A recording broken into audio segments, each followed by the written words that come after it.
हम लोगों ने लाइब्रेरी के जो मॉड्यूल्स हैं उन पे प्रैक्टिस करना शुरू किया था और हमने कुछ मॉड्यूल्स को पढ़ा भी था, like math module, random module, उसके बाद sys module, time module, calendar module. तो ये कुछ मॉड्यूल्स हैं जो हमने कल डिस्कस करे थे। आज अभी और कुछ मॉड्यूल्स डिस्कस करेंगे। उनमें से एक है ओएस मॉड्यूल। ये बहुत इंपॉर्टेंट मॉड्यूल है। हम डे टू डे प्रोग्रामिंग में इस मॉड्यूल का काफ़ी यूज़ करते हैं। इसका जो नेम ओएस रखा गया है, ये इस बात को इंडिकेट कर रहा है कि ऑपरेटिंग सिस्टम में जो भी फीचर्स हैं, अगर आप अपने प्रोग्राम में उन्हें यूज़ करते हैं तो बाया ओएस मॉड्यूल शायद आप कर पाएंगे। जैसे मुझे कोई फोल्डर क्रिएट करना है, फोल्डर डिलीट करना है, फाइल डिलीट करनी है, फोल्डर के अंदर कितनी फाइल है ये पता करना है, इस तरह की चीज़ें, फाइल को रीनेम करना है, कट पेस्ट, कॉपी पेस्ट। तो इस तरह की जो चीज़ें आप मैनुअली कंप्यूटर चलाते समय करते हैं, अगर वो ऑटोमेटिक करना चाहते हैं तो ओएस मॉड्यूल से कर सकते हैं। ठीक है। अब ओएस मॉड्यूल के अंदर सबसे पहला फंक्शन हम पढ़ेंगे, get current working directory. That means आपका प्रोग्राम जिस पाथ पर रन होगा वो पाथ क्या है, उसको हम बोलते हैं करंट वर्किंग डायरेक्टरी। तो यहाँ हमने लिखा प्रिंट के अंदर os डॉट गेट cwd। तो गेट cwd का मतलब है गेट करंट वर्किंग डायरेक्टरी। तो जिस पाथ पर आपका प्रोग्राम रखा हुआ है उस पाथ को लाकर ये दे देगा। अब आपके लैपटॉप में ये कुछ और आएगा, मेरे में कुछ और आ रहा है, किसी के लैपटॉप में ये पाथ वही आएगा जहां पर आपने अपना प्रोग्राम सेव किया हुआ है। तो इसे बोलते हैं करंट वर्किंग डायरेक्टरी, शॉर्ट में CWD, get current working directory. ठीक है। अब अगर मुझे ये पता करना हो कि मेरी करंट वर्किंग डायरेक्टरी में कितनी फाइल्स रखी हैं या कितने फोल्डर्स रखे हुए हैं, तो उन सब के नाम अगर हम पता करना चाहते हैं तो ओएस मॉड्यूल के अंदर एक फंक्शन है जिसका नाम है लिस्ट डायरेक्टरी, LISTDIR। तो लिस्ट डायरेक्टरी जो फंक्शन है ये क्या करेगा, करंट वर्किंग डायरेक्टरी के अंदर जितनी फाइल्स रखी हैं, जितने भी फोल्डर्स रखे हैं, उन सब के नाम को रीड करेगा और उन सारे नामों को एक लिस्ट में रखकर आपको दे देगा। अगर मैं एक लूप लगाकर इन सबको प्रिंट कराऊं तो आपको ये पता चल जाता है कि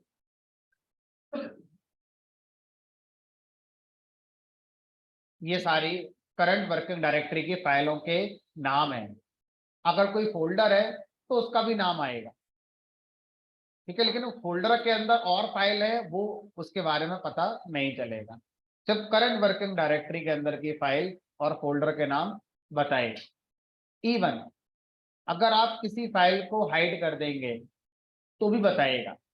जैसे अगर मैं काउंटिंग पूछूं कितनी है, तो मैं लेंथ अगर निकाल दूं इस लिस्ट की तो मुझे पता चल जाता है कितनी फाइल फोल्डर थे यहाँ पर। 141 ये मुझे बता रहा है कि भाई करंट वर्किंग डायरेक्टरी में टोटल आइटम्स 141 है, जिनमें से कुछ फाइल भी हैं कुछ फोल्डर भी हैं। अब अगर मैं मान लीजिए किसी फाइल को हाइड कर देता हूँ, मैं मान लीजिए ये फाइल है, इसका नाम if_3 है। राइट क्लिक करा, प्रॉपर्टीज में गए और यहाँ पर हिडन को चेक कर दिया, अप्लाई कर दिया, ओके कर दिया, उसके बाद व्यू हिडन आइटम्स को हटा दिया। अब अगर हम देखें तो इस करंट वर्किंग डायरेक्टरी में हमारी टोटल फाइल्स जो हमें यहाँ पर दिखाई जा रही हैं 140 दिखाई जा रही हैं, 140 आइटम्स लिखे हुए हैं। अचानक हम इस फोल्डर को गो थ्रू करते हैं तो हमें यही लगेगा कि इसमें इतनी फाइल रखी हैं, जबकि इसमें इससे ज़्यादा फाइल्स हो सकती हैं। हो सकता है कुछ फाइल्स हिडन हो गई हो, वायरस की वजह से हो गई हो, या आपने खुद कर रखी हो, कॉन्फिडेंशियल फाइल्स हो सकती हैं आपकी, आप नहीं दिखाना चाहते उन्हें। लेकिन ये जो कोड है, ये कोड कहता है कि करंट वर्किंग डायरेक्टरी में कोई भी फाइल हो, चाहे वो हिडन ही क्यों ना हो, मैं लाकर उसको जरूर दूंगा। तो अब अभी हम देखें तो इफ वाला, इफ अंडरस्कोर 3 वाला हमें नहीं दिख रहा है। ठीक है, अब मैं इस प्रोग्राम से रन करा के देखूंगा तो देखते हैं क्या ये बताएगा। देखो ये बता रहा है कि वो फाइल है यहाँ पर, और ये 141 आइटम दिखा रहा है। तो अगर कभी आपकी पेन ड्राइव में कोई फाइल नहीं दिख रही है, पता करना है कि नहीं है, तो आप क्या करें, पेन ड्राइव का यहाँ पर पाथ भी दे सकते हैं। दैट मीन्स ये जो प्रोग्राम है, इस प्रोग्राम में सिर्फ करंट वर्किंग डायरेक्टरी के लिए हमने कोड लिखा है। लेकिन अगर आपसे कहा जाए कि क्या मैं किसी दूसरी डायरेक्टरी के फाइलों के बारे में पता नहीं कर सकता, हमने कहा कर सकते हो। जिसका पता करना है उसका पाथ आपको लिस्ट डायरेक्टरी के अंदर लिखना होगा स्ट्रिंग में। तो स्ट्रिंग में आ जाएंगे। अब बताओ किस पाथ पे आपको ये ऑपरेशन करना है। हमने कहा हमें बता दो जी ड्राइव के अंदर। अब अगर हम कोई पाथ ड्राइव के लेटर से लिखते हैं तो पहला ड्राइव का लेटर आएगा, उसके बाद कॉलोन लगाएंगे। ये पाथ लिखने का तरीका है, विंडोज में, लिनक्स में अलग होगा, मैकबुक में अलग होगा। तो विंडोज में जब आप पाथ लिखते हैं तो आप पहले ड्राइव का लेटर लिखेंगे, उसके बाद कॉलोन लगाएंगे, कॉलोन के बाद फॉरवर्ड स्लैश लगाएंगे। ठीक है, उस फॉरवर्ड स्लैश के बाद जो उस ड्राइव के अंदर फोल्डर का नाम था वो आप लिखेंगे। मान लीजिए इमेजेस नाम से मेरा फोल्डर है, मैं दिखाता हूँ मैन्युअली। मेरा जी ड्राइव के अंदर इमेजेस नाम का फोल्डर है। अब मैं पता करना चाहता हूँ इसके अंदर कितनी फाइल्स हैं और कितने फोल्डर्स हैं। तो अब मैं इस प्रोग्राम को रन कराऊंगा। तो अगर इसमें हम देखें तो टोटल 67 आइटम्स हैं। उनमें से कुछ फाइल हैं, पीडीएफ हैं, कुछ इमेजेस हैं, कुछ फोल्डर भी हैं, है ना, अलग अलग तरह की चीजें अवेलेबल हैं। और ये सब हिडन वाली भी निकाल कर दिखा रहा होगा।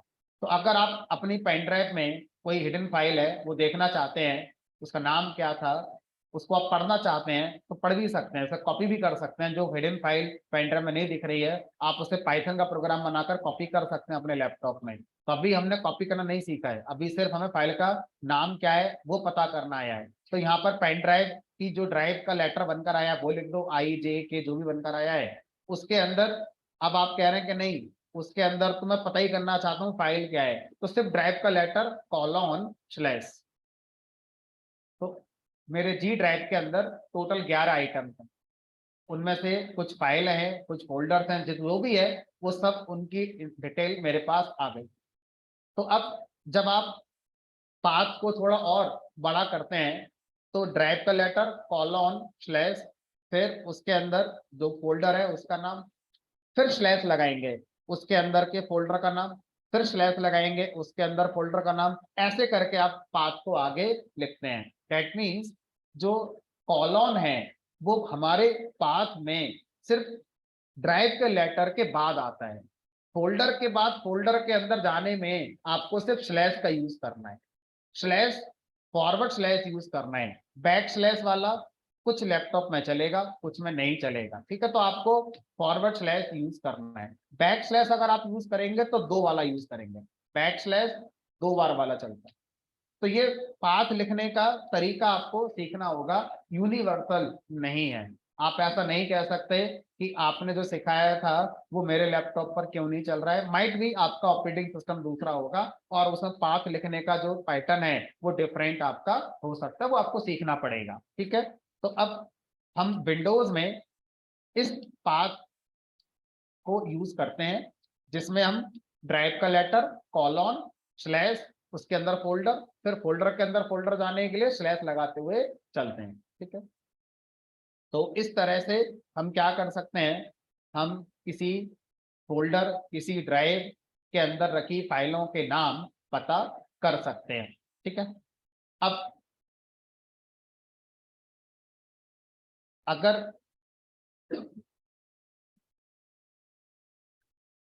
हम ये पता करना चाहते हैं कि कोई फाइल एग्जिस्ट करती है हमारे कंप्यूटर पे या नहीं, जैसे मैंने आपसे कहा कि एक फाइल रखी है डी ड्राइव में, उसे कॉपी कर दो ई ड्राइव में।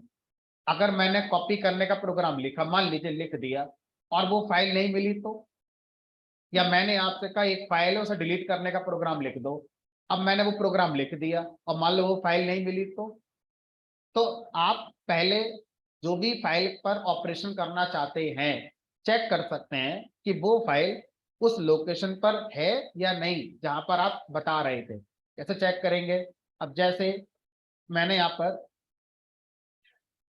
ओएस मॉड्यूल का एक फंक्शन, ओएस मॉड्यूल का फंक्शन नहीं है, ओएस मॉड्यूल के अंदर एक सब मॉड्यूल है जिसका नाम है पाथ, ओएस डॉट पाथ। इस पाथ नाम के सब मॉड्यूल के अंदर फंक्शन है जिसका नाम है एग्जिस्ट। तो एग्जिस्ट फंक्शन कह रहा है आप मुझे उस फाइल का पाथ बताइए जिसके बारे में आप मुझसे पूछना चाह रहे थे। तो आप यहाँ पर मान लीजिए लिखते हैं जी ड्राइव के अंदर एक फाइल है, मान लो ये रखिए मेरी students dot T x T, आपके में जो भी होगी वो आप अपना देना, स्टूडेंट्स डॉट टी एक्स। हमें ये बताएगा फंक्शन अगर इस पाथ पर ये फाइल एग्जिस्ट करती है तो ट्रू, और अगर नहीं करती है तो फॉल्स। अब मैं इसको इफ एल्स में यूज कर सकता हूँ अपने लॉजिक में, या मैं इसे प्रिंट कराने में यूज कर सकता हूँ। और अगर मैंने यहाँ पे लिख दिया कि भाई एक फाइल है यहाँ पर जिसका नाम है S dot T x T, अब ये टी एक्स टी है, जेपीजी है, पीएनजी है, ऑडियो वीडियो कोई सी फाइल उससे फर्क नहीं पड़ता, तो इसके बारे में बताएगा ट्रू, ये तो है बट ये तो नहीं है हमारे पास। तो कह रहा है पहली फाइल तो उस पाथ पर है जो आपने पूछा, बट दूसरी वाली फाइल उस पाथ पर नहीं है जो आपने बताया। अच्छा, अगर मैं एग्जिस्ट फंक्शन को सिर्फ ये बता दूं कि ये फाइल बताओ है कि नहीं, तो क्या ये पूरे कंप्यूटर में ढूंढना शुरू कर देगा कि पूरे कंप्यूटर में ये फाइल है या नहीं? ऐसा नहीं करेगा। कहाँ ढूंढेगा? करंट वर्किंग डायरेक्टरी में। तो जब भी आप पाइथन में कोई ऐसा कोड लिख रहे हैं जहां पर आपको पाथ बताना चाहिए बट आप पाथ ना बताकर सिर्फ फाइल का नाम बताते हैं, तो बाय डिफॉल्ट उस फाइल को करंट वर्किंग डायरेक्टरी में ही सिर्फ सर्च किया जाएगा, बाकी अदर लोकेशन पे सर्च नहीं किया जाएगा। तो अब इस बार आंसर क्या आना चाहिए, ट्रू या फॉल्स? अगर करंट वर्किंग डायरेक्टरी में इस नाम की फाइल मिल गई, कोई इंसिडेंट हो सकता है रखी हो मैंने कहीं बना के, तो ट्रू आएगा, अदरवाइज फॉल्स। ठीक है, तो ये बाय डिफॉल्ट सर्च करेगा करंट वर्किंग डायरेक्टरी में।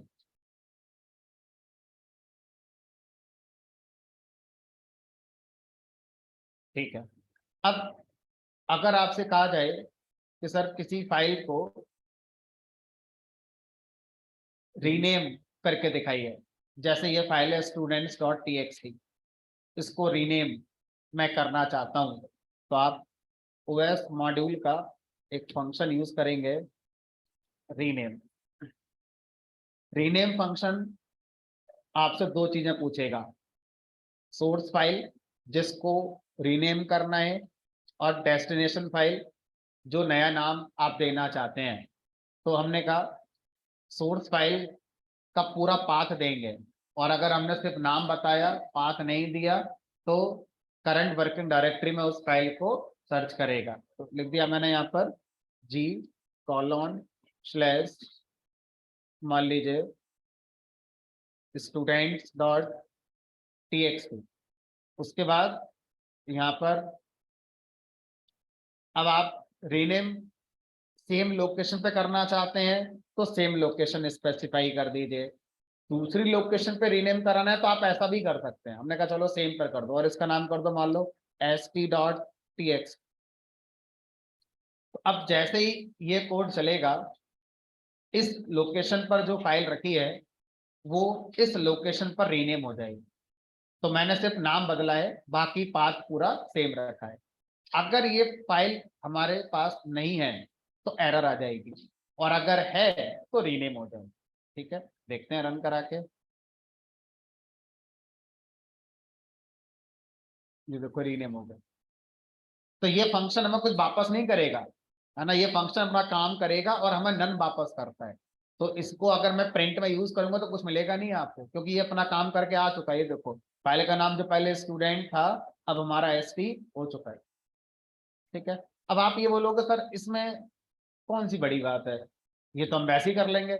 राइट क्लिक करो, रीनेम, हम ऐसे ही कर लेंगे। इस बात के लिए पाइथन कोई थोड़ी पढ़ेगा। क्या आपने पाइथन पढ़ी है? क्योंकि हम पाइथन से प्रोग्राम बनाकर किसी फाइल को रीनेम कर सकते हैं, उसी में चेंज हो जाएगा। कॉपी थोड़ी बनाई है हमने, यहाँ से कट हो जाएगी। ठीक है, तो अब जो क्वेश्चन चल रहा था उसको समझते हैं कि क्या एक फाइल को रीनेम करने के लिए पाइथन पढ़ी जानी चाहिए। हमने कहा नहीं, एक फाइल के लिए नहीं पढ़ी जानी चाहिए। अब सिचुएशन में बदल देता हूँ। मेरे पास एक टेस्ट नाम का फोल्डर है, और इस टेस्ट फोल्डर के अंदर मान लीजिए मेरे पास ये फाइल्स हैं।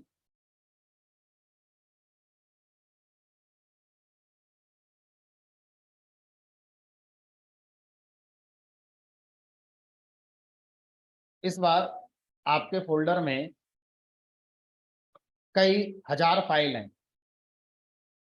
है ना।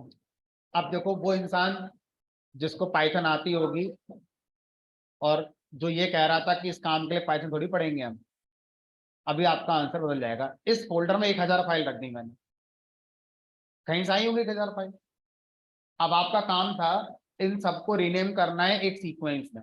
इसका नाम 1, इसका 2, इसका 3, इसका 4, इसका 5, इसका 6, इसका 7, इसका 8, ऐसे करना है। अब करो, करो राइट क्लिक, रीनेम, इसका नाम 1 कर दिया।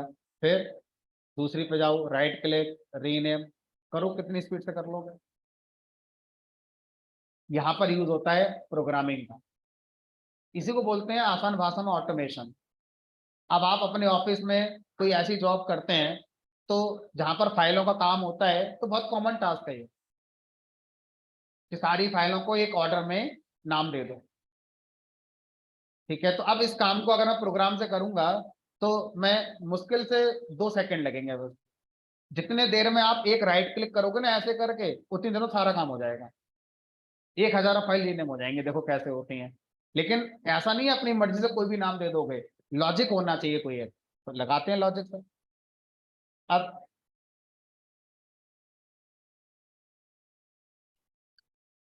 सबसे पहले क्या करना है, सबसे पहले ये पता करो कि जिस फोल्डर के अंदर की फाइलों को हमें एक क्रम से नाम देना है, उसमें कितनी फाइलें हैं, और एक एक फाइल को हम कैसे एक्सेस करेंगे। तो उसके लिए क्या करना होगा, os डॉट लिस्ट डायरेक्टरी अभी पढ़ाया था,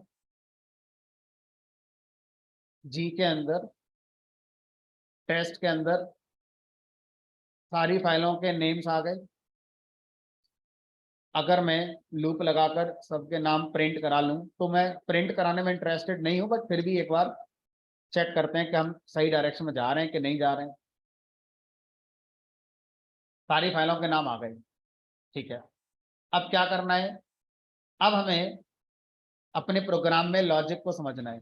लॉजिक क्या है आपका, लॉजिक है कि पहली बार जब लूप चला होगा तो इस पाथ पर जो पहली फाइल होगी उसका नाम इसके लिस्ट में आ गया होगा, और वही नाम फिर एन के अंदर आएगा। लूप सेकंड टाइम चलेगा तो इस एन वेरिएबल में दूसरी फाइल का नाम आएगा। अब अगर मैं इसको प्रिंट ना करके, थोड़ा लॉजिक समझने की कोशिश करिएगा, मैं यहाँ पर इसका नाम कर दूं os डॉट रीनेम, यानी कि रीनेम फंक्शन को मैं किसके अंदर चला रहा हूँ, लूप के अंदर। तो लूप अगर 50,000 बार चलेगा तो ये काम 50,000 बार होगा। अब 50,000 बार अगर ये होगा या 1000 बार ये होगा, तो मुझे रीनेम को 2 बातें बतानी पड़ेंगी। किस फाइल को रीनेम करना है वो बताओ।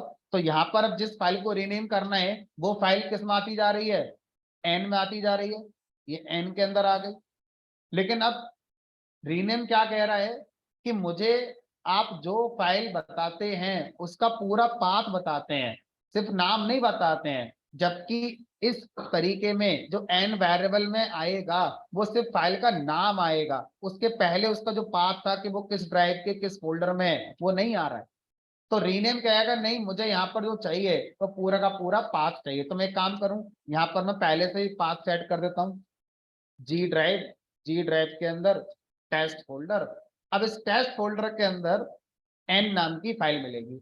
लेकिन अब एन वेरिएबल कंसीडर नहीं होगा, क्योंकि स्ट्रिंग के अंदर आप कुछ भी लिखते हैं तो वेरिएबल नहीं होता। अगर स्ट्रिंग के अंदर कोई चीज वेरिएबल कंसीडर करनी है तो हम क्या करते हैं, एफ स्ट्रिंग यूज करते हैं। स्टार्टिंग में एफ लगाएंगे, उसके बाद करली ब्रेसेस में यहाँ पर एन लिखेंगे। अब यहाँ पर हमें क्या देना है, डेस्टिनेशन। तो डेस्टिनेशन में क्या करें, हमने कहा वही पाथ जी ड्राइव के अंदर, और यहाँ पर टेस्ट लगा दिया। और यहाँ पर आप क्या दोगे, नया नाम। तो नया नाम क्या देना है यहाँ पर, तो एक काम करते हैं, कोई एक वेरिएबल ले लेते हैं, मान लीजिए आई, जिसकी वैल्यू मैंने इनिशियली बंद कर दी। ठीक है, और यहाँ पर हमने क्या लिख दिया, यहाँ लिख दिया आई डॉट टीएक्सटी। तो जो भी हमारी फाइल का नाम आ रहा है वो फाइल का नाम आई डॉट टीएक्सटी से रिप्लेस हो जाएगा। अब आई की वैल्यू, लूप पहली बार चलेगा तो क्या है, 1। जैसे ही लूप पहली बार आगे बढ़ेगा हमने आई की वैल्यू बढ़ाकर 1 कर दी, 1 से 2 हो गई। अगली बार एन में अगली फाइल आएगी, अगली फाइल का नाम बदल कर क्या हो जाएगा, 2.txt। फिर आई की वैल्यू 3 हो गई। मतलब ये कोड मुझे लगता है आपका इस पाथ पे रखी जितनी फाइल हैं उन सब के नाम को 1 से लेकर और जितनी फाइल हैं वहां तक नंबर देकर रीनेम कर कर आ जाना चाहिए। ठीक है, और जब ये काम पूरा हो जाएगा तो आप यहाँ पे लिख सकते हैं टास्क कंप्लीटेड। अब देखते हैं ये फोल्डर, इस फोल्डर में 1000 फाइल है जिनका नाम पता नहीं क्या क्या है। अब ये प्रोग्राम क्या करेगा, इन सारी फाइलों के नाम हमारे जो लॉजिक है उसके अकॉर्डिंग देगा।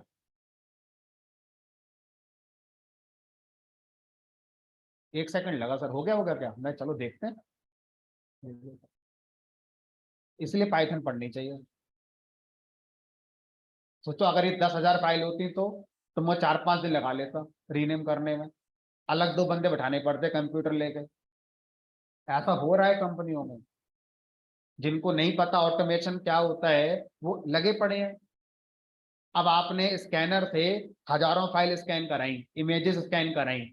अब स्कैनर बाय डिफॉल्ट उन इमेजेस के अपने आप नाम रख देता है, बट मैं उनके नाम अपने पैटर्न के हिसाब से रखना चाहता हूँ, करवाओ रीनेम उनको। अगर आप इस बात को जानते थे तो सेकंडों में काम हो गया। प्रोग्राम लिखने में मुझे बताने में आपको जरूर 2 से 3-5 मिनट लग गए, अगर आप इसको जानते थे तो मुश्किल से 1 मिनट लगेगा यहाँ से यहाँ तक टाइप करने में। 1 मिनट प्रोग्राम लिख लोगे, 1 सेकंड में काम हो जाएगा। ठीक है, तो ये फायदा होता है ऑटोमेशन से। ये एक छोटा सा पॉइंट है, इस तरह के 1000 पॉइंट हो सकते हैं जो आप अपने ऑफिस की जो डेली रूटीन में आने वाली चीजें हैं उनमें अप्लाई कर सकते हैं। तो आप पाइथन इसलिए मत पढ़िए कि आपको डेवलपर बनना है, आप डेवलपर नहीं है। आप अपनी कंपनी में कोई रिपोर्टिंग वाला काम करते हैं, आप डेवलपर नहीं है, आप मैनेजमेंट लेवल पर काम करते हैं। लेकिन ये काम तो फिर भी करते होंगे फाइलों वाला। तो अगर आप फिर भी कोडिंग सीखेंगे तो आपका फायदा होगा। तो यही हो रहा है आजकल, हर फील्ड में आपके पास फाइल या फोल्डर होते ही हैं, बिना इसके कुछ हो ही नहीं रहा है। तो कंप्यूटर पर काम करोगे तो फाइल या फोल्डर बनेंगे, उनको इजीली मैनेज करना है तो आप ऑटोमेशन की तरफ जाएंगे। आपको जाना चाहिए, कंपनी जा रही हैं तो सम सॉर्ट ऑफ कोडिंग आनी चाहिए। आप डेवलपर नहीं है but some sort of coding आपको फिर भी आनी चाहिए। ठीक है, आनंद बताओ क्या पूछना है, कुछ पूछना चाह रहे थे।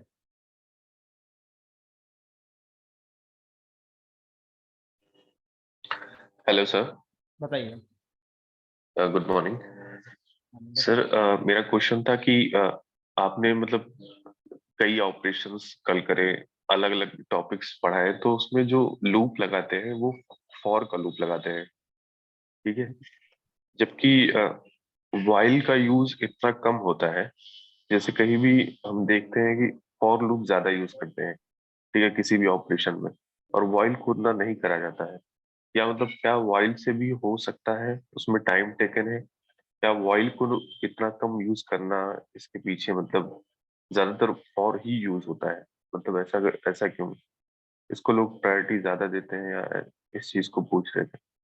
चलो, तो ये क्वेश्चन जो आपने पूछा है, क्वेश्चन ये है इनका कि सर हम जब भी पाइथन में कोडिंग करते हैं और हमें लूपिंग की जरूरत पड़ती है, तो हम हमेशा फॉर लूप के बारे में सोचते हैं, और ऐसा सही भी है कि जब से हमने पाइथन पढ़ी है तब से लेके अब तक हमने अगर 50 प्रोग्राम में लूप लगाया है तो 48 में फॉर लूप लगाया होगा। एक दो प्रोग्राम कोई ऐसा होगा जिसमें व्हाइल लूप हमने लगाया होगा। तो क्वेश्चन यही है कि फिर हम व्हाइल का यूज कहाँ और कैसे किस सिचुएशन में करते हैं। तो इसका आंसर जब मैंने आपको व्हाइल फॉर पढ़ाया था उस समय भी दिया था, और दोबारा फिर दे देते हैं, ठीक है।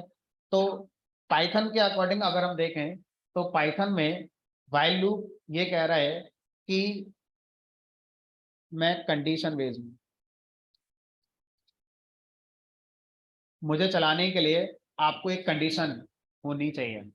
जबकि फॉर लूप कह रहा है कि मैं सीक्वेंस बेस्ड हूँ, आपको मुझे चलाने के लिए एक सीक्वेंस की जरूरत पड़ती है। अब जब से पाइथन हमने पढ़ी है तब से अब तक हमने लूपिंग जहां जहां यूज करा है वहां पर हमारे पास एक लिस्ट थी।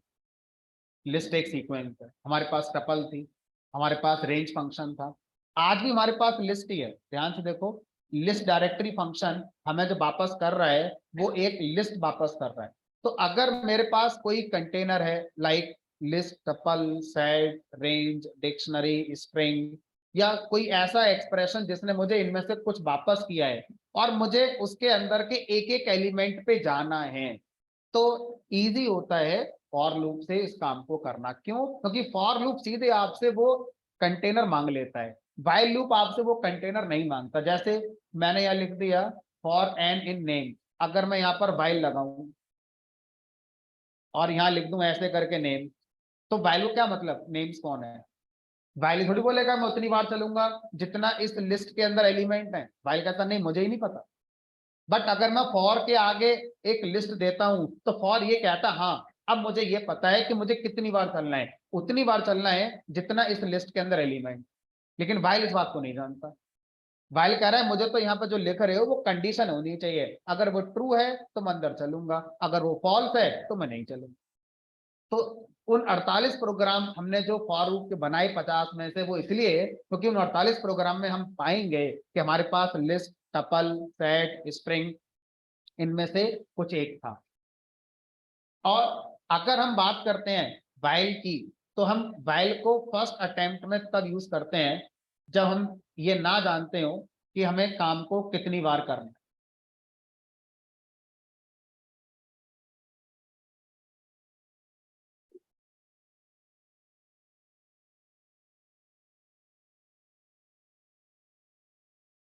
If we don't know number of iteration तो हम वाइल का यूज करते हैं। जैसे जो दो प्रोग्राम 50 में से हमने वाइल के बनाए होंगे, वो एक कौन सा था?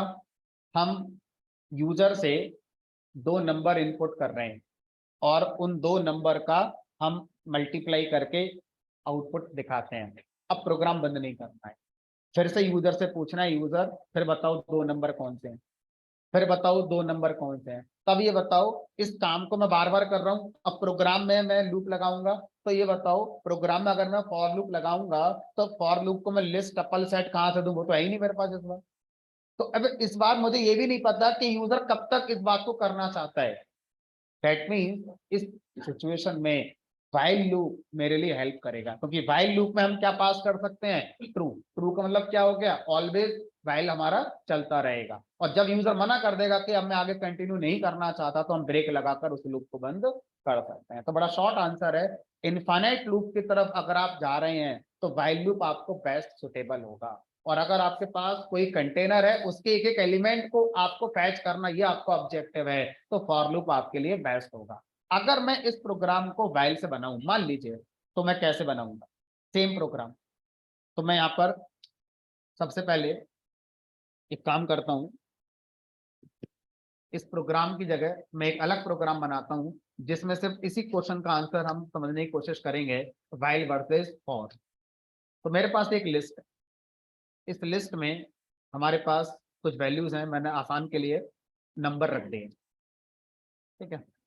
अब मेरा टास्क था इस लिस्ट से एक एक एलिमेंट को फैच करके उनको प्रिंट करना। तो मैंने फटाफट से फॉर के बारे में सोचा, फॉर आई इन एक्स, क्योंकि list tuple set direct for को दिए जा सकते हैं और एक एक एलिमेंट फॉर उनसे निकाल कर हमें देता रहता है। Task completed. अब मैंने कहा नहीं, मैं इस काम को फाइल से करूंगा। आंसर इज यस, आप कर सकते हैं। कैसे करोगे? तो वाइल वाइल कह रहा है कि बताओ कंडीशन क्या है आपकी। मेरा कंडीशन क्या है, उसको क्या कंडीशन हो सकती है, कितनी बार चलाना चाहते हो। हमने कहा 1 2 3 4 5 बार चलाना चाहते हैं। तो यहाँ पर कुछ ऐसी कंडीशन लिखो जो 5 बार तो ट्रू हो और जब छठी बार लूप चले तो फॉल्स हो जाए। क्या लिख दें? हमने कहा यहाँ पर मान लो आपने कोई बैरल बना दिया यहाँ पर आई, जिसकी वैल्यू 0 कर दी। आई इज लेस देन 6, तो 0 1 2 3 4 5, ये तो ज्यादा चल जाएगा, इतना कर दिया। अच्छा ठीक है, अब आगे आ जाओ। यहाँ पर क्या आप प्रिंट आई करोगे तो क्या प्रिंट होगा? 10 प्रिंट होगा या 0 प्रिंट होगा? 0। बट हमें तो चाहिए ही नहीं, हमें क्या चाहिए? हमें तो 10 चाहिए। अब ये सोचो इस लिस्ट के 10 को पहुंचने के लिए किस इंडेक्स पर जाना होगा? 0। तो क्यों ना मैं इस आई को ही इंडेक्स की तरह यूज कर लूं, एक्स ऑफ आई। तो अब लिस्ट के 0 इंडेक्स का डेटा आ गया। अगली बार जब लूप चलेगा तो मुझे आई को बढ़ा देना है, कंडीशन ट्रू भी रहेगी और ये एक्स ऑफ 1 हो जाएगा। तो यहाँ पर मैंने क्या करा, आई प्लस इक्वल टू 1 कर दे। अब जब इस कोड को रन कराएंगे तो आपका आउटपुट वही आ जाएगा जो आपको चाहिए। तो व्हाइल लूप कह रहा है कि आप किसी लिस्ट को मेरे अंदर से इटरेट करना चाहते थे तो इंडेक्स पे जा जाकर आपको एलिमेंट लाना होगा और मुझे कुछ ऐसी कंडीशन देनी होगी जो तब तक ट्रू रहे जब तक काम आपका ना हो जाए। ठीक है, मुझे कोई मतलब नहीं है लिस्ट क्या होती है, इंडेक्स क्या होते हैं, आपका जो लॉजिक है उसके अकॉर्डिंग मैं चलूंगा। अब इसको सोचने में हमें टाइम लग गया और आप में से 80% को अभी भी समझ में नहीं आया वो क्या लिखा है मैंने ये।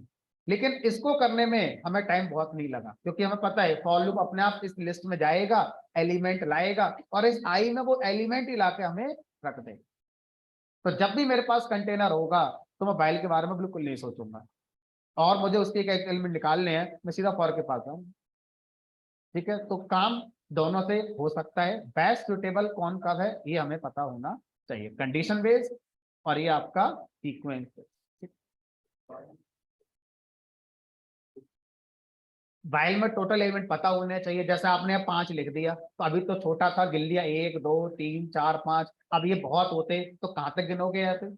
ये बात भी सही है इनकी कि अभी तो छोटा सा लिस्ट तो गिन लिया, तो अब गिनेंगे थोड़ा ना। यहाँ पर लेन लगाएंगे, लेन ऑफ एक्स। तो एक और बात हमने कब करना पड़ेगा, वाइल यूज करना है ना। तो अब सी में, सी प्लस प्लस में फॉर लूप ऐसा होता ही नहीं था। सी सी प्लस प्लस में फॉर लूप भी कंडीशन पे चलता था। तो वहां पर ऐसा कोई तरीका नहीं है, आपको वहां सोचना ही पड़ेगा। बराबर, हम वापस आते हैं अपनी दुनिया में और ओएस मॉड्यूल को हम डिस्कस कर रहे थे। तो ओएस मॉड्यूल का हमने एक कॉन्सेप्ट डिस्कस करा, इवन 3 कॉन्सेप्ट डिस्कस करे। पहला था ओएस मॉड्यूल के थ्रू हम करंट वर्किंग डायरेक्टरी का पाथ गेट कर सकते हैं। दूसरा, ओएस मॉड्यूल के थ्रू हम किसी डायरेक्टरी या करंट वर्किंग डायरेक्टरी की सारी फाइलों के फोल्डर के नाम गेट कर सकते हैं।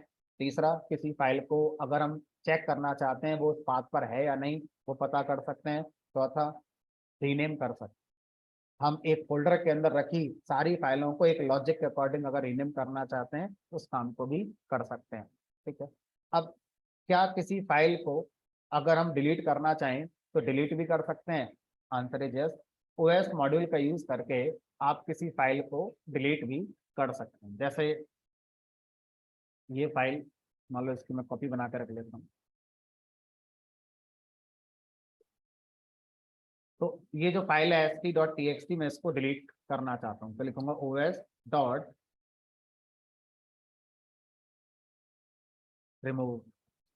रिमूव फंक्शन क्या करेगा, आपसे पाथ मांगेगा और उस पाथ पर फाइल अगर मिल गई तो रिमूव कर देगा और अगर नहीं मिली तो एरर दे देगा। तो पहले चेक कर लेना एग्जिस्ट लगा के कि जिस फाइल को आप रिमूव करने जा रहे हैं वो है या नहीं। ठीक है, तो os डॉट रिमूव और यहाँ पर जी ड्राइव के अंदर st.txt फाइल है। ये फाइल जब रिमूव होगी तो परमानेंट रिमूव होती है, ये रिसाइकल बिन में स्टोर हमारी नहीं होगी। ठीक है, तो यहाँ से हम रन करेंगे तो इसका रिटर्न नन है, तो हम इसको ना तो प्रिंट में लिख रहे हैं ना हमें कुछ इसने आउटपुट दिया, बस इसने अपना काम कर दिया और रिसाइकल बिन खाली पड़ा है, इसमें फाइल नहीं है और यहाँ से ये फाइल हमारी डिलीट हो चुकी है। ठीक है, st.txt वाली जो फाइल थी हमारी बनी। तो अगर आप किसी फाइल को डिलीट करना चाहते हैं तो इस तरह से डिलीट कर सकते हैं। अब आप बोलेंगे इसमें कौन सा ऑटोमेशन है, ये तो ऐसे ही कर लूंगा, राइट क्लिक करके डिलीट हो गई। अगर आप बोलोगे सर मल्टीपल फाइल डिलीट करनी तो कंट्रोल ए डिलीट खत्म, फिर हो गई, टाइम तो इतना ही लगा। हमने कहा चलो अब इन फाइलों को आपको ओपन करना है। अगर किसी फाइल में मान लीजिए पाइथन वर्ड आता है तो मेरे काम की है और अगर नहीं आता है तो डिलीट करना है। अब एक फोल्डर में 10,000 फाइल रखी है, उनमें से उन फाइलों को डिलीट करना है जिन फाइलों के अंदर पाइथन वर्ड ना आता हो। अगर किसी फाइल में पाइथन वर्ड आता है तो वो डिलीट नहीं करनी है। अब करो, अब पहले फाइल खोलोगे, ढूंढोगे, कंट्रोल F लगाओगे, पाइथन इसमें आता है नहीं आता है, आता है तो ठीक, अगर नहीं आता है तो बाहर जाके फिर डिलीट करोगे। अब कंट्रोल थोड़ी चलेगा आपका, पहले फाइल पे जाकर चेक करना है, कंडीशन हो गई इस बार।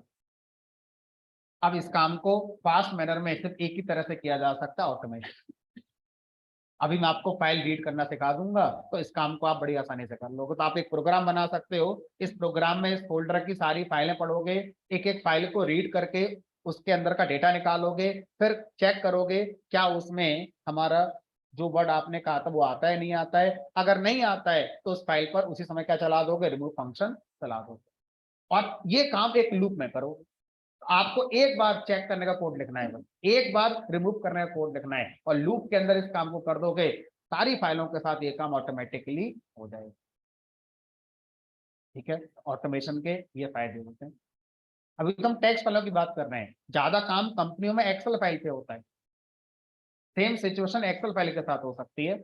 मान लीजिए आपके पास एक फोल्डर में 1000 एक्सेल फाइल रखे दें, अब हर एक्सेल फाइल का पहला कॉलम कॉपी करके एक नई एक्सेल फाइल में पेस्ट करना है, कोई तरीका नहीं है। एक्सेल फाइल डबल क्लिक करो, ओपन करो, पहला कॉलम सेलेक्ट करो, कॉपी करो, फिर दूसरे एक्सेल में जाओ, वहां पे पेस्ट मारो। अब ये काम आपको 10,000 एक्सेल फाइल के साथ करना है। हर एक्सेल फाइल का पहला कॉलम कॉपी करके एक नई एक्सेल फाइल में पेस्ट मारना है। मैनुअल करना पड़ेगा, कोई तरीका नहीं है इस काम को करने का। लेकिन अगर मैं ऑटोमेशन पाइथन कोडिंग या कोई भी लैंग्वेज की कोडिंग जानता हूं तो इस काम को एक प्रोग्राम बनाकर करा सकता हूं। ठीक है, अब प्रोग्राम का दूसरा फायदा, एक बार के लिए प्रोग्राम थोड़ी काम करेगा, आजीवन काम करेगा। जो आज आपने फाइल रीनेम करी एक फोल्डर की, क्या कल को कहीं और जरूरत पड़ेगी तो मना कर देगा प्रोग्राम काम करने से? सिर्फ 5 चेंज करना है। सोचो अगर इंसान मैनुअली कर रहा होता तो उस दिन भी उतना टाइम लगता और अगली बार भी उतना ही टाइम लगता, है ना। तो आने वाले टाइम पर हर चीज ऑटोमेशन के साथ होनी है। मैनुअल वर्क, कॉपी पेस्ट, फाइलों फोल्डर वाले सब खत्म हो जाएंगे कंपनियों से। तो इसलिए हर किसी को सम सॉर्ट ऑफ कोडिंग जरूर आनी चाहिए। अब आप बोलोगे कि सर हम तो एमबीए हैं, हम तो बीकॉम है, हमें क्या पता कोडिंग कहाँ से होती है। तो सबसे आसान लैंग्वेज ढूंढ लो कौन सी है, पाइथन आएगी। तो आप इस काम को जावा से भी कर सकते हो, इस काम को आप सी से भी कर सकते हो। लेकिन अगर हम डेवलपमेंट फील्ड के इंसान ही नहीं है तो हमें वो बहुत कॉम्प्लेक्स लगेगा। पाइथन का ट्रेंड क्यों है मार्केट में, हिंट मिल रहा होगा। हर जगह ऑटोमेशन होना है और जहां होना है वहां इंसान डेवलपर नहीं है, तो कैसे करेगा, कोडिंग कैसे सीखेगा? पाइथन से सीखेगा। और कैसे सीखेगा, जावा तो सीख नहीं पाएगा वो, कॉमर्स वाला। ठीक है, पॉइंटर तो चलेंगे नहीं उस पे, है ना। चलो, अब जिस तरह से हमारे पास ये रिमूव फंक्शन है जो हमारा फाइल को रिमूव करने वाला काम करता है, ये शिफ्ट डिलीट करता है, मेक श्योर जिस फाइल को आप डिलीट कर रहे हैं वो आपके काम की ना हो, क्योंकि अगर एक बार वो डिलीट होगी तो रिकवरी नहीं, उसकी वापसी नहीं होगी, रिसाइकल बिन में नहीं जाती। अच्छा सर, इसी तरह से अगर मुझे किसी फोल्डर को क्रिएट करना हो तो कैसे क्रिएट करेंगे, डिलीट करना हो तो कैसे डिलीट करेंगे, os.mkdir, mkdir नाम का एक फंक्शन होता है।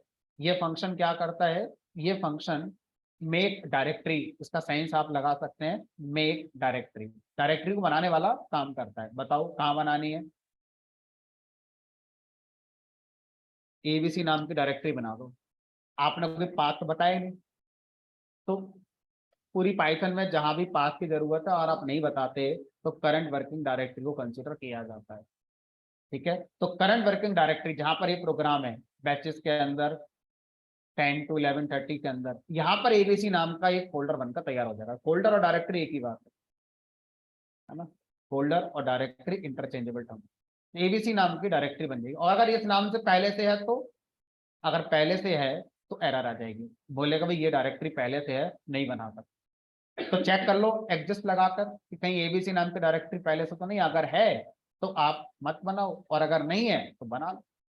फिलहाल ये बन गई एबीसी नाम की डायरेक्टरी, और अगर मैं इस प्रोग्राम को फिर चला दूंगा एरर आ जाएगी, क्योंकि इस बार ऑलरेडी है,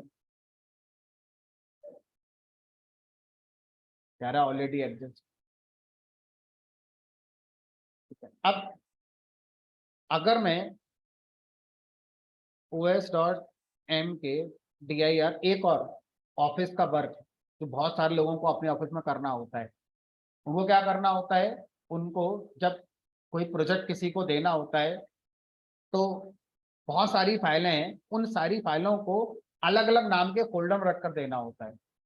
इस फोल्डर में ऑडियो फाइल, इस फोल्डर में वीडियो फाइल, इसमें सारी जेएस फाइल, इसमें ये फाइल। तो आपको एक डायरेक्टरी स्ट्रक्चर प्रॉपर बनाना होता है। तो अगर आप वो डायरेक्टरी स्ट्रक्चर प्रोग्राम से बनाना चाहते हैं तो बना सकते हैं। कैसे, देखो मैं चाहता हूँ कि एक फोल्डर बने करंट डायरेक्टरी में, मान लो उसका नाम PQR होना चाहिए। इस PQR फोल्डर के अंदर एक फोल्डर बना दो XYZ नाम का, और इस XYZ फोल्डर के अंदर एक फोल्डर बना दो ABC नाम। तो mkdir फंक्शन का कहना यह है कि मैं एक ही फोल्डर बनाऊंगा, कौन सा, जो सबसे लास्ट आपके पाथ में आ रहा है, मैं सिर्फ इसको बनाऊंगा। और इससे पहले जो भी आपने बताया है वो आपका होना चाहिए। कहाँ होना चाहिए, अगर आपने ड्राइव का लेटर नहीं लिखा है शुरू में तो करंट वर्किंग डायरेक्टरी में PQR फोल्डर होना चाहिए, जिसके अंदर XYZ फोल्डर होना चाहिए, उसके अंदर जाकर मैं ABC बनाकर आ जाता। लेकिन अब तो आपके PQR फोल्डर ही नहीं है करंट वर्किंग डायरेक्टरी में, तो अब ये एरर दे देगा, मना कर देगा कि मैं ऐसे नहीं बना सकता। ठीक है, तो अब अगर आप कहते हैं नहीं हमें तो ऐसे ही चाहिए था, तो बस आपको चेंज करना है फंक्शन का नाम। फंक्शन का नाम mkdir ना होकर इस बार मेक डायरेक्टरीज है, MAKE मेक डायरेक्टरीज, एस लगा हुआ है ना। तो इससे सेंस आ रहा है कि ये बहुत सारी डायरेक्टरीज बना सकता है, इस बार ये हमारा बना देगा। कोई एरर नहीं, देखो बन गई होगी PQR, PQR के अंदर XYZ, XYZ के अंदर AB। तो कितने फोल्डर बना लो, एक लॉजिक के अकॉर्डिंग, लूप के अकॉर्डिंग आप बनाते रहो, कोई दिक्कत नहीं। ठीक है, चलो तो अब इंटरव्यू क्वेश्चन, mkdir और मेक डायरेक्टरीज फंक्शन में क्या डिफरेंस है, आंसर तैयार है। mkdir एक डायरेक्टरी या एक फोल्डर बनाने के लिए यूज किया जाता है at a time, make directories पूरा ट्री बनाने के लिए यूज किया था। ट्री का मतलब फोल्डर, फोल्डर के अंदर फोल्डर, उसके अंदर फोल्डर, उसके अंदर फोल्डर, इसको हम टेक्निकल टर्म में क्या बोलते हैं, ट्री कहते हैं, कि हम पूरा ट्री इससे बना सकते हैं। ठीक है, चलो अब आगे चलते हैं। अगर मुझे किसी फोल्डर को डिलीट करना है, जैसे फाइल डिलीट करनी आ गई, अगर मैं किसी फोल्डर को डिलीट करना चाहता हूं तो RMDIR याद रखना होगा। फाइल को डिलीट करना है तो रिमूव फंक्शन, लेकिन अगर फोल्डर को डिलीट करना है तो rmdir नाम का फंक्शन है, और rmdir में हम उस फोल्डर का पाथ पास करेंगे जिसको हम डिलीट करना चाहते हैं। हमने कहा एबीसी डिलीट करो, तो करंट वर्किंग डायरेक्टरी में एबीसी फोल्डर को ढूंढा जाएगा, मिल गया तो डिलीट हो जाएगा, और अगर नहीं मिला तो एरर आ जाएगी। एबीसी अभी है, अभी इस प्रोग्राम को रन कराऊंगा तो ये हमारा डिलीट हो जाएगा, एबीसी नाम का फोल्डर डिलीट हो गया। लेकिन अब आप os.rmdir से ये कहो कि भाई ये वाला फोल्डर डिलीट करके आ जाओ, pqr, ये भी तो अभी आपने बनाया था ये वाला, तो ये मना कर देगा कि मैं इसे डिलीट नहीं करूंगा। क्यों नहीं करेगा? क्योंकि ये खाली नहीं है। तो rmdir सिर्फ उस फोल्डर को डिलीट करेगा जो एम्प्टी है। अगर उसमें एक भी फाइल या एक भी और फोल्डर कोई आ गया तो अब rmdir उसको डिलीट नहीं करेगा। Directory is not empty. अब क्या करें? हमने कहा एक तरीका तो है, आप अपना लॉजिक लगाइए, पहले rmdir में लिस्ट डायरेक्टरी लगाइए और पता करिए कितनी फाइल है कितने फोल्डर हैं, फिर लूप लगाकर एक एक फाइल फोल्डर को डिलीट करिए, तब जाके आप इस फोल्डर को डिलीट कर सकते हैं। लेकिन आप इससे बचना चाहते हैं तो एक और मॉड्यूल है जिसका नाम है शटल। शटल मॉड्यूल क्या कहता है, आप मुझसे इस काम को कर सकते हैं, shuttle.rm_tree। तो इसके अंदर एक फंक्शन है रिमूव ट्री, यानी कि आप जो भी पाथ यहाँ लिखेंगे उस पाथ पर जो भी ट्री होगा, मतलब उसके अंदर की फाइल फोल्डर, फोल्डर के अंदर के फोल्डर सब डिलीट हो जाएंगे। तो आप यहाँ पर बताएंगे PQR, तो ये इसके अंदर जितनी फाइल है जितने फोल्डर जो भी हैं, मान लो मैं कुछ रख देता हूँ, मान लो ये फाइल कुछ कॉपी करी और यहाँ रख दिया, इन फाइलों को कॉपी करा यहाँ रख दिया, इनके अंदर भी कुछ फाइलें रख दी, तो अच्छी खासा ये पूरा ट्री है। अब ये पूरा डिलीट हो जाएगा, इसके अंदर क्या है क्या नहीं है कोई मतलब ही नहीं है, खत्म। हमने कहा हाँ PQR खत्म हो चुका है। तो इस तरह से अगर आप किसी फोल्डर को पूरा ट्री के साथ डिलीट करना चाहते हैं तो शटल मॉड्यूल इंपोर्ट करेंगे और उसका फंक्शन है rm ट्री। ये अपने अंदर से क्या कर रहा है, अपने अंदर से वही लूप लगाता है और लूप लगाकर जो हम सोच रहे थे वही काम करके आ जाता है। सिर्फ इसने हमारा टाइम बचा लिया, खुद इस काम को पहले से कर कर हमें दे दिया। अब शटल मॉड्यूल कह रहा है कि मेरे पास और भी काफी सारी चीजें हैं, जैसे कोई फाइल कॉपी पेस्ट करनी है तो कॉपी फंक्शन है, बताओ कौन सी फाइल कॉपी करनी है। हमने कहा एक फाइल है ये पड़ी है if_4.py, इसको पेस्ट कर दो। कहाँ पेस्ट कर दो? हमने कहा जी ड्राइव के अंदर इसी नाम से पेस्ट कर दो, या नाम बदलना है तो बदल भी सकते if_4.py। तो ये लाइन क्या करेगी, ये लाइन इस वाली फाइल को जिसका पाथ हमने नहीं बताया, तो करंट वर्किंग डायरेक्टरी में फाइल को ढूंढा जाएगा और मिल जाएगी क्योंकि है, और इसको कॉपी कर देगा कहाँ पर, जो आपने लोकेशन बताई वहां पर। अभी अगर हम देखें तो रन कराते हैं, ये फाइल यहाँ भी है if_4, यहाँ से कट नहीं हुई है, और जी ड्राइव के अंदर ये आ गई if_4 नाम की फाइल, ये आके पेस्ट भी हो गई। अब इस बार मैं चाहता हूं सर कट पेस्ट हो जाए, कॉपी पेस्ट ना होकर कट पेस्ट हो जाए। शटल डॉट मूव नाम का फंक्शन, सेम कोड आप लिखेंगे, सिर्फ फंक्शन का नाम आपका क्या हो गया, कॉपी की जगह मूव हो। मूव से क्या डिफरेंस होगा, यहां से कट हो जाएगी, जहां से सोर्स पाथ है सोर्स पाथ पे अब वो अवेलेबल नहीं है। तो यहाँ पर देखो, यहाँ से अब मैं रन कराऊंगा प्रोग्राम तो यहाँ से डिलीट हो जानी चाहिए if_4 वाली फाइल जो भी है, 5 वाली है 4 वाली नहीं, लेकिन जहां पेस्ट करी है वहां पर होगी।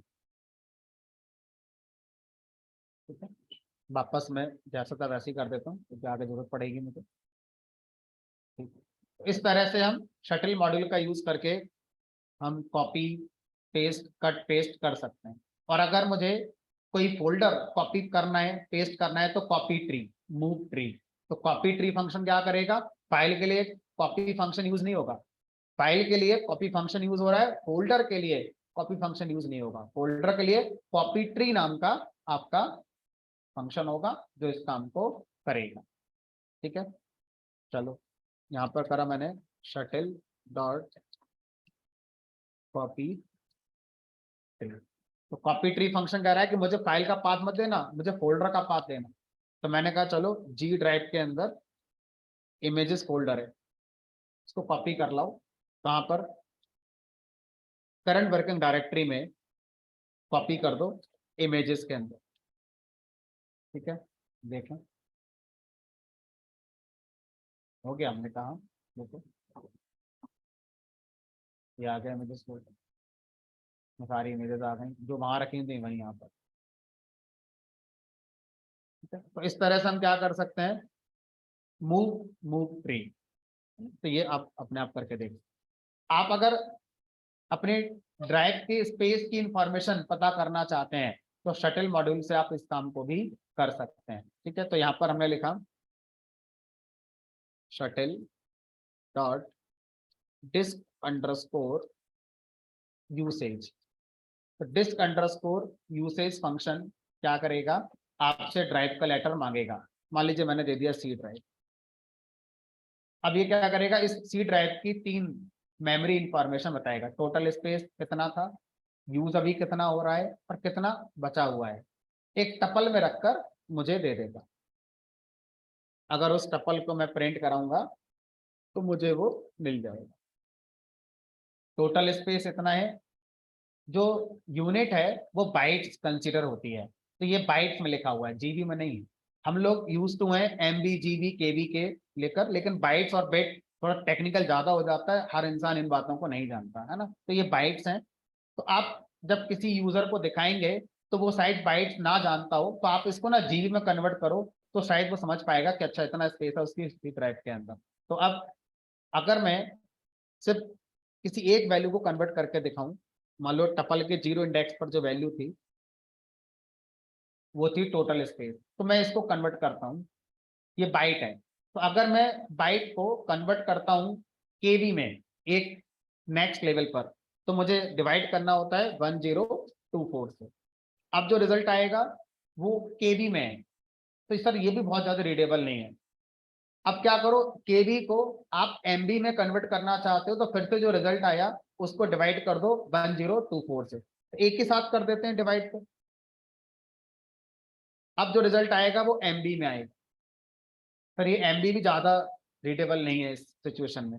फिर से जो रिजल्ट आया उसको डिवाइड कर दो 1024 से, तो एमबी के बाद लेवल आता है जीबी का, फिर कर दो भाग तो आ जाएगा टीबी में, तो अभी जीबी तक ठीक है। तो आपके कंप्यूटर के सी ड्राइव में 175 जीबी टोटल स्पेस है। अब इस बात को क्रॉस चेक कर लेते हैं। कंप्यूटर में जिस पीसी में गए, C drive, right click, property,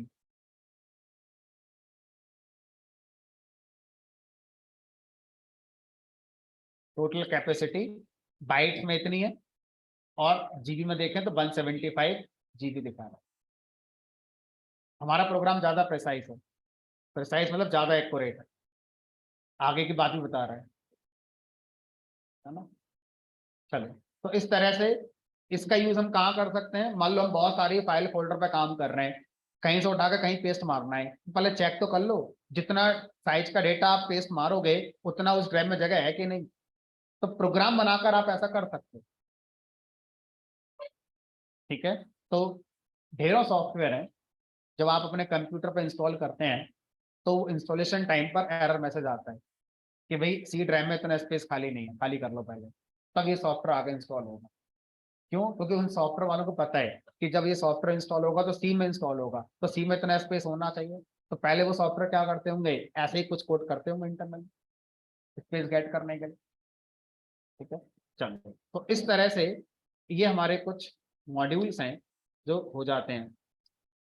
अब एक क्वेश्चन जो रह गया जो नॉन टेक्निकल था, वो ये कि फ्रॉम डे वन, जब से पाइथन हम पढ़ रहे हैं आज की क्लास तक, अगर हमसे कोई ये पूछ ले कि पाइथन में आपने क्या क्या पढ़ा, तो हम उसे बताएंगे पाइथन में लूप होते हैं, ऑपरेटर होते हैं, वेरिएबल होते हैं, कंटेनर होते हैं लिस्ट टपल सेट वाले, उसके बाद फंक्शन होते हैं, मॉड्यूल होते हैं, ठीक है।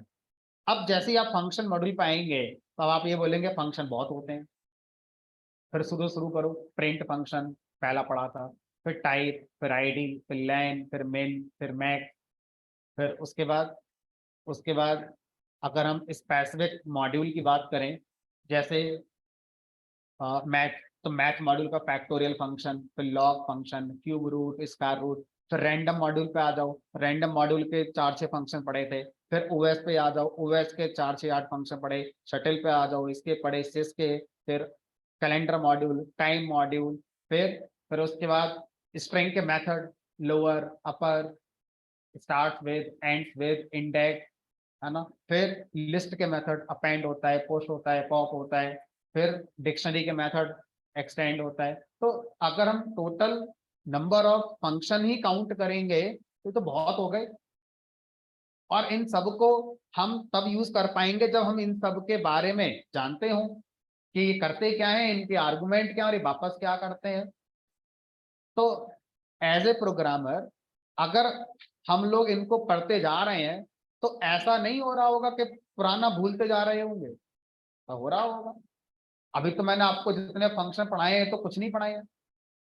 ये तो जितने होते हैं पाइथन में टोटल, उसका सिर्फ 5% भी नहीं है जितने हमने पढ़ लिए अभी। जितने होते हैं उसका 5% भी नहीं है अभी। और अभी अगर हम इन्हीं में भूलना शुरू कर देंगे तो आगे तो बहुत कुछ बचा हुआ, पूरा समुद्र बचा हुआ है अभी तो किनारे पर है बस, है ना। तो अब उसका तरीका यही है कि आप घर जाके रिकॉर्डिंग सुनकर नोट्स बनाएं। आप हर फंक्शन के बारे में खुद अपने हाथों से कागज पे, कंप्यूटर के नोटबुक पे लिखें कि ये फंक्शन है, इसका काम ये है, इसमें इतने आर्गुमेंट होते हैं, इससे ये काम होता है। आप सोचें कि नहीं सर क्लास में आपने पढ़ा दिया, फर्स्ट क्लास समझ में आ गया, डेट सेट नहीं। अपने दिमाग को भरोसा मत करो, वो 5 दिन बाद बदल जाएगा। जो आज आपसे कह रहा है दिमाग आपका कि मुझे सब आ गया, 5 दिन बाद उसी दिमाग से पूछोगे बता क्या था 5 दिन पहले, भूल जाएगा क्या था वो। लेकिन कागज पे लिखा हुआ होगा तो वो धोखा नहीं देगा आपके लिए। कहीं कंप्यूटर में किसी नोट पैड फाइल पे टाइप करके लिख लिया होगा, वो धोखा नहीं देगा आपके लिए। आपका दिमाग आपको धोखा दे सकता है ना। तो इसका यही तरीका है, जितने फंक्शन पढ़ाता जा रहा हूँ सबके, जो मैं बोल रहा हूँ कि इस फंक्शन से ये होता है, इस फंक्शन से ये होता है, रिकॉर्डिंग को सुनो, पॉज करो, लिख लो, फिर ऑन करो, फिर सुना, फिर लिखा। ऐसे करके एक रिकॉर्डिंग देखने में आपको 2 घंटे लग सकते हैं, तब जाके आपके नोट्स ढंग से बनकर तैयार होंगे। वरना लास्ट में जैसे आए थे वैसे चले जाओगे, बस टॉपिक के नाम याद होंगे आपको कि ये था पाइथन में। पूछना मत क्या क्या था इसके अंदर। वो यही होता है 90% सामने वाले के साथ। फिर जब प्लेसमेंट के लिए कंपनी आती है तो सर ये तो याद नहीं आ रहा क्या था, ये तो नहीं पता क्या था। ठीक है। अब यहाँ पर मैंने आपको एक तरीका और बताया था कि आप किसी भी पॉइंट पर अगर अटक गए हैं तो आप हेल्प फंक्शन का यूज कर सकते हैं। आपको किसी फंक्शन के बारे में नहीं पता चल रहा है तो हेल्प फंक्शन में उस फंक्शन का नाम लिख दो। हेल्प लेन के बारे में बताओ, लेन क्या होता है, बता देगा। Return the number of items in a container, चाहे वो लिस्ट हो, चाहे टपल हो, चाहे सेट हो, चाहे डिक्शनरी हो, चाहे स्ट्रिंग हो, कोई भी कंटेनर हो उसमें कितना आइटम्स है ये रिटर्न करके आपको बता देता है। अच्छा मांगेगा क्या हमसे, ये हमसे एक आइटम मांग रहा है। ऑब्जेक्ट का मतलब यहाँ पर वो कंटेनर जिसके अंदर के आइटम काउंट करने हैं। और सर ये स्लैश क्या बता रहा है कि ये पोजिशनल ओनली आर्गुमेंट है। आप जब इस फंक्शन को कॉल करेंगे तो इसको पोजीशन से अपना कंटेनर देंगे, इसका नाम लेकर आप इसको वैल्यू नहीं दे सकते। ठीक है, तो इस तरह से आपको ये पढ़ना आना चाहिए। अच्छा सर एक चीज बताओ, ये चीज किसी ने लिखी होगी ना पहले तभी तो आ गई, या मैजिक है कोई अपने आप आ जाती है?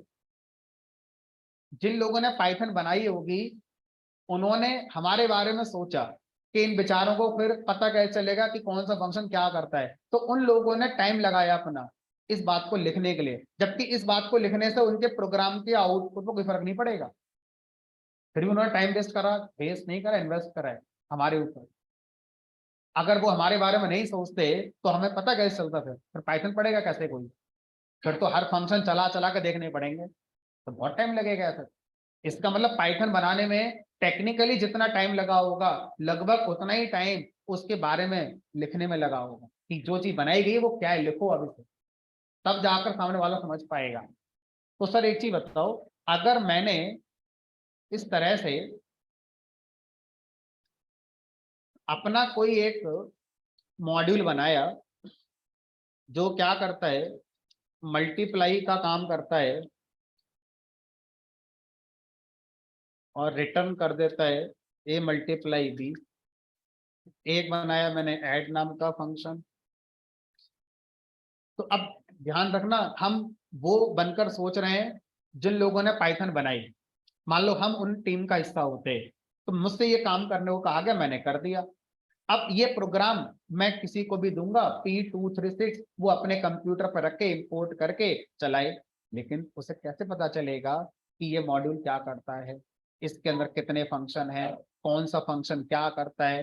फिर तो वो क्या करेगा, आपके प्रोग्राम को ओपन करके पढ़ेगा, तब समझ में आएगा। ये तो बहुत शॉर्ट लिखा है, आपने ऐसा फंक्शन बनाया हो सकता था जिसमें 50 लाइन लिखी होती, उसे समझ ही नहीं आएंगे आप क्या लिख रहे हो यहाँ पर। तो आप अपने वाले प्रोग्राम को जब एज मॉड्यूल कहीं इंपोर्ट करते हो और जो इंपोर्ट करने वाला वो दूसरा इंसान है, तो उसे कैसे बताओगे अपने फंक्शन के बारे में कि मेरे फंक्शन का काम ये है और मेरे मॉड्यूल में इतने फंक्शंस हैं, इतने आर्गुमेंट के साथ ये काम करते हैं। मैंने तो कहीं लिखा ही नहीं आज तक। मैं तो फंक्शन बनाता हूँ, टेक्निकली कोड करता हूँ, जो काम वो करते हैं काम हो गया, आउटपुट आ गया, खत्म। अभी अभी तक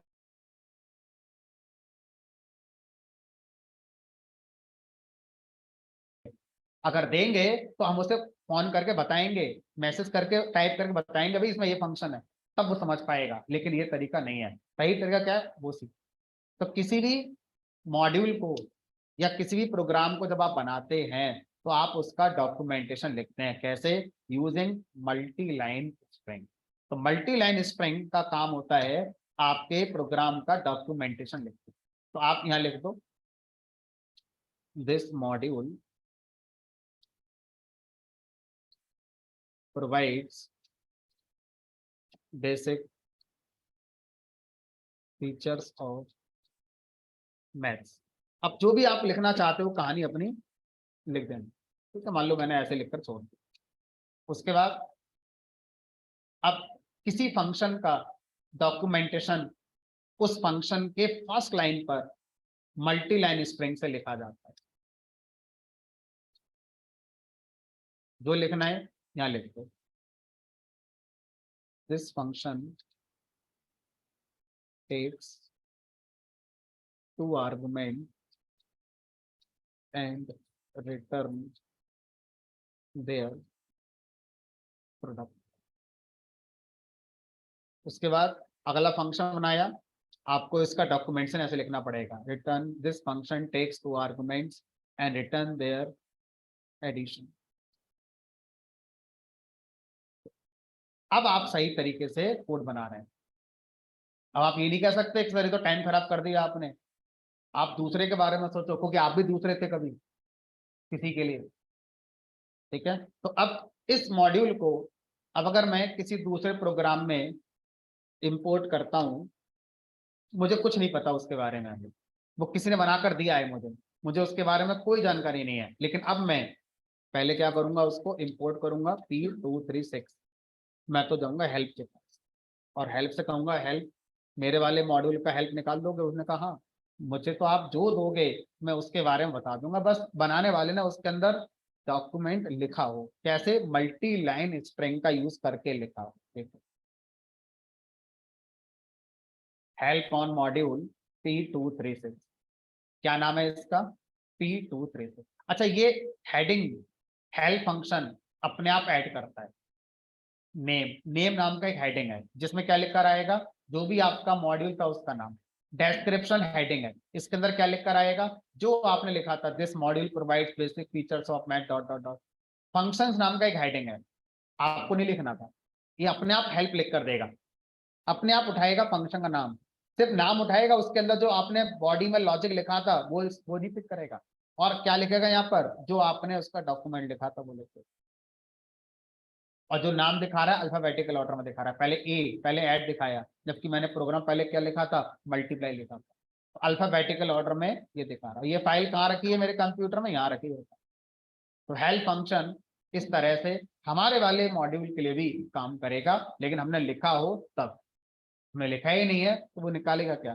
तो हेल्प फंक्शन स्टैंडर्ड है, मल्टी लाइन स्ट्रिंग में जो आप लिखते हैं उनको रीड करता है। और अगर मैं इसके किसी पर्टिकुलर फंक्शन का डॉक्यूमेंट से पढ़ना चाहता हूं तो P236 डॉट मल्टीप्लाई,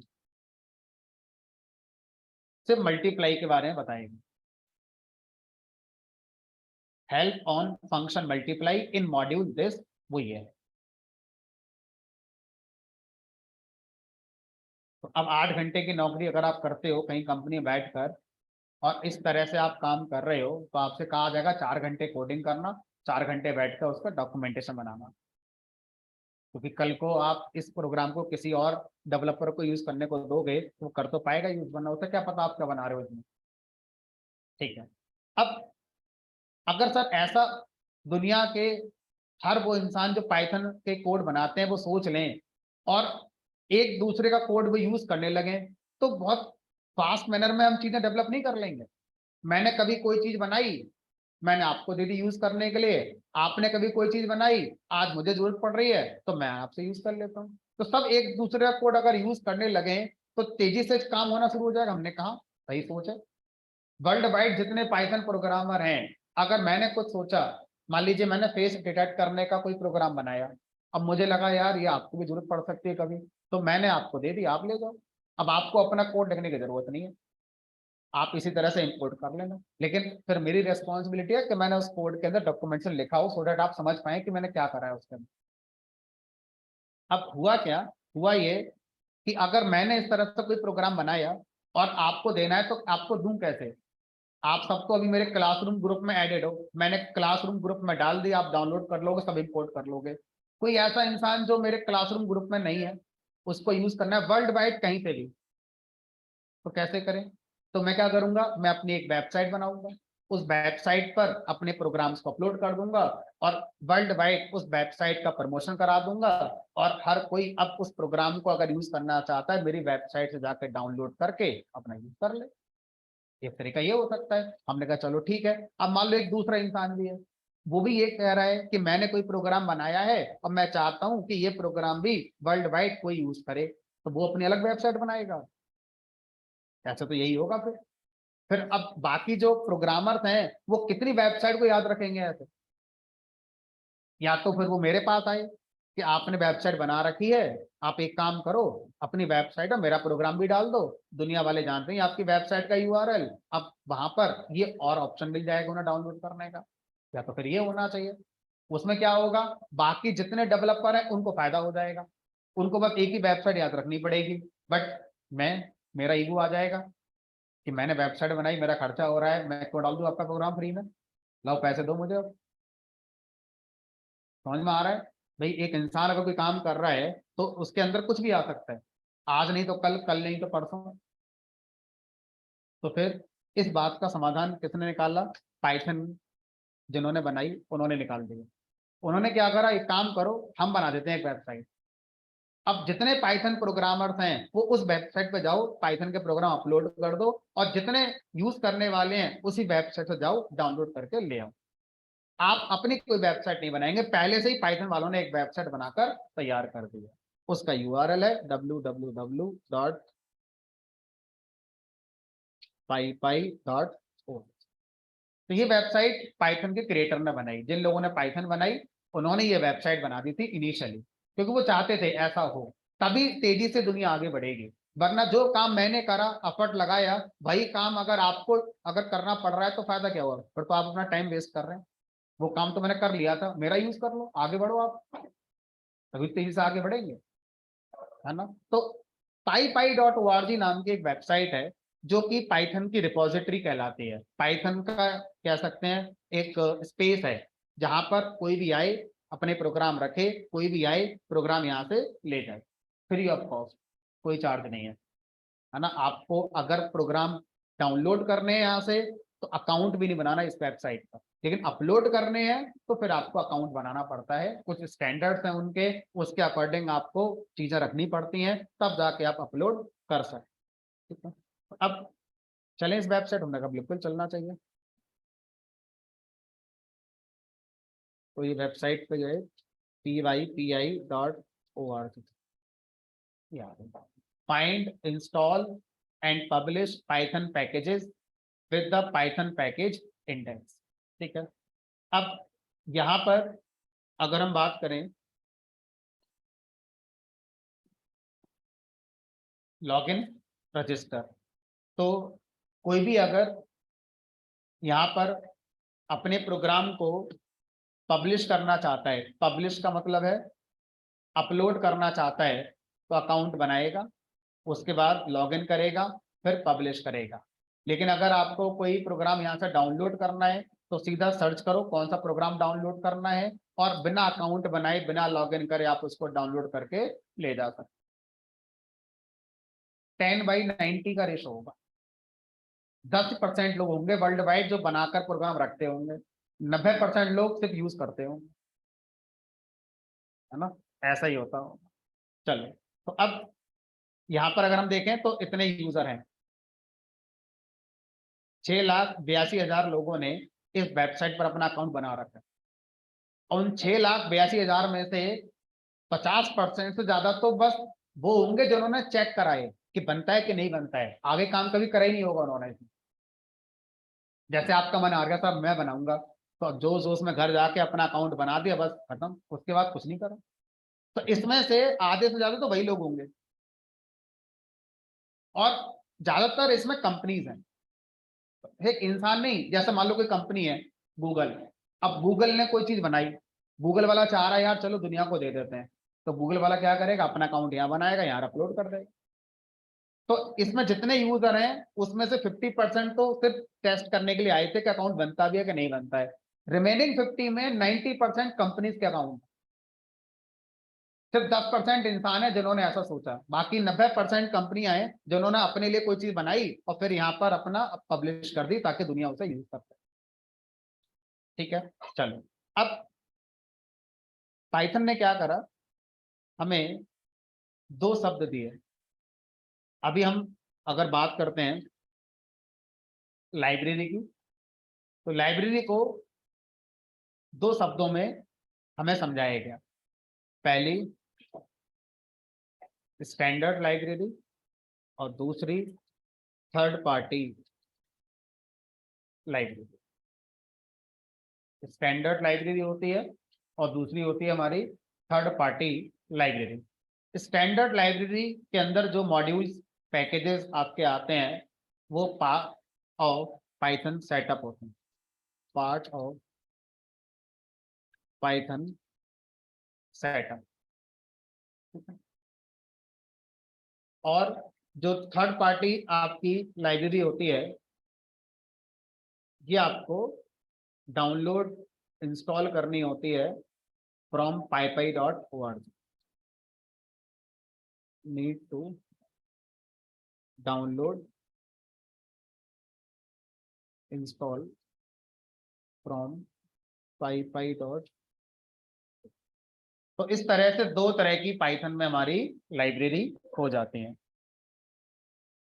अभी तक मैंने आपको पाइथन की जो स्टैंडर्ड लाइब्रेरीज थी उन पे काम करना सिखाया था। अब हम लोग सीखना शुरू करेंगे पाइथन की थर्ड पार्टी लाइब्रेरी।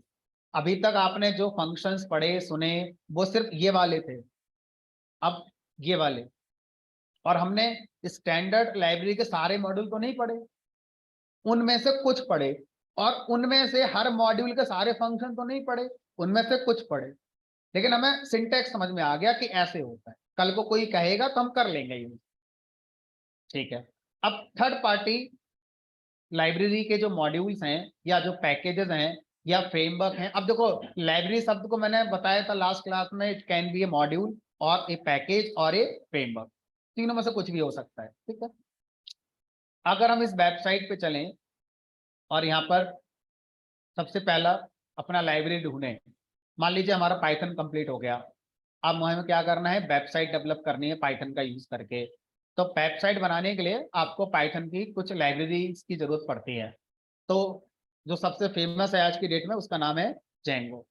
जेंगो को प्रोनाउंस जेंगो करते हैं, लेकिन स्पेलिंग में डी साइलेंट है, पहले आता है। ठीक है, पावर भी 11:30 से होगा। ये आ गया पाइथन वेब फ्रेमवर्क, ये high level Python web framework, जो कि आपका वेब डेवलपमेंट में यूज होता है। तो अगर आपको जेंगो की लाइब्रेरी चाहिए तो पाइथन सेटअप के साथ नहीं आती है, आप इंपोर्ट जेंगो करेंगे एरर आ जाएगी। लेकिन आप पहले यहाँ से इस पे जाएंगे, डाउनलोड करेंगे, डाउनलोड करेंगे इसकी फाइल, आपके पास वो फाइल आ जाएगी। फिर उस फाइल को एक्सट्रैक्ट करेंगे, एक्सट्रैक्ट करके कहाँ पेस्ट करके आओगे, जहाँ पाइथन का लाइब्रेरी फोल्डर होता है वहां जाकर पेस्ट करके आओगे। इसको क्या बोलते हैं, इंस्टॉल। डाउनलोड शब्द का मतलब क्या होता है, सर्वर से अपने कंप्यूटर में लेकर आना। इंस्टॉल शब्द का मतलब क्या होता है, अपने कंप्यूटर में जहां भी आपने स्टोर करी है उसको एक्सट्रैक्ट करके पर्टिकुलर एक लोकेशन पर जाके पेस्ट करना, उसे बोलते हैं इंस्टॉल। तो इंस्टॉल शब्द का आसान मतलब होता है एक्सट्रैक्ट करना फाइलों को जो आपने डाउनलोड करी है। ठीक है, तो अब इसी तरह से अगर आप मान लीजिए डेटा एनालिटिक्स पढ़ना चाहते हैं, तो डेटा एनालिटिक्स के लिए एक लाइब्रेरी, इसका नाम है पांडास।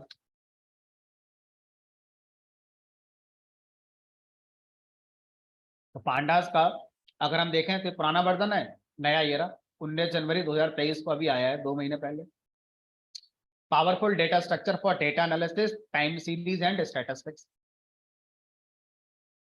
ठीक है, आपको यूट्यूब से वीडियो डाउनलोड करनी है तो पाईट्यूब नाम की एक लाइब्रेरी है, Python library for downloading YouTube videos. अगर यूट्यूब से वीडियो डाउनलोड करने हैं तो इस लाइब्रेरी का यूज करके आप इस काम को कर सकते हैं।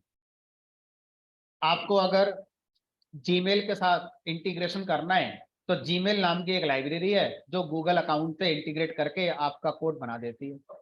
आप बस इस लाइब्रेरी को अपना जीमेल का अकाउंट का आईडी पासवर्ड दे देना, ये आपके जीमेल अकाउंट से जो आप कहोगे वो करके ले आएगी।